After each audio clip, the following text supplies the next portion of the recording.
2026 में जो इजराइल के अंदर जो इलेक्शन होंगे उसमें पूरी सपोर्ट करेंगे नेतन्याहू की सरकार को, तो लिहाजा अब उनको चाहिए कि वो गजा के अंदर अब सीज़फायर कर दे और हमास के कब्जे में जो हॉस्टेजेस हैं उनको रिलीज करा ले। He said I want to save hostages not Netanyahu. उन्होंने कहा है कि मैं हॉस्टेजेस को छुड़ाना चाहता हूँ, मैं जो इजराइल के जो कैदी हैं हमास के कब्जे में उनको छुड़ाना चाहता हूँ। मुझे उन कैदियों से मोहब्बत है क्योंकि वो मेरे इजराइल के लोग हैं। मुझे नेतन्याहू से कोई मोहब्बत नहीं है क्योंकि उसने हज़ारों की तादाद में फ़िलिस्तीनियों को मार दिया है। वेस्ट बैंक के अंदर, गज़ा के अंदर क्या हालात चल रहे हैं आप सभी जानते हैं। तो उसने कहा है जब वो गज़ा के लोगों का ही नहीं, इजराइल के ही लोगों का नहीं, यानी हॉस्टेजेस का ही नहीं, तो फ़िलिस्तीन के लोगों का क्या होगा।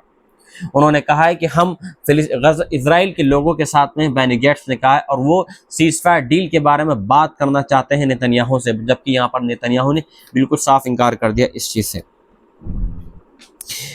Gates earlier joined Netanyahu's war cabinet in October 2023, resigned in June 2024 over policies। जब मतलब ये कि इस वार की शुरुआत हुई थी तो अक्टूबर 2023 में मतलब ये कि मीटिंग हुई थी कि किस तरीके से अब गज़ा पर मतलब ये कि अटैक करना है, क्योंकि हमास ने बहुत बड़ा अटैक किया था उस दौरान। और इस मीटिंग में जब ये मीटिंग हुई थी तो उसमें बेनी गेट्स भी शामिल थे, लेकिन 2024 में उन्होंने उस मीटिंग से मतलब जो एक कमेटी बनी थी वहाँ से उन्होंने रिज़ाइन कर दिया। लेकिन अब वो पूरी तरीके से मुखालफत पर उतरा है नेतन्याहू की, क्योंकि अब नेतन्याहू के ही लोग यानी इजराइल के ही लोग अब नेतन्याहू के साथ नहीं खड़े हैं। अब वो खड़े हैं अपोजिशन लीडर्स के साथ में, और उनके साथ में वो बराबर एहतजाज कर रहे हैं तेल अवीव की सड़कों पर, हाइफा के ऊपर, और भी मुख्तलिफ जो जगह हैं इजराइल के अंदर वहाँ पर।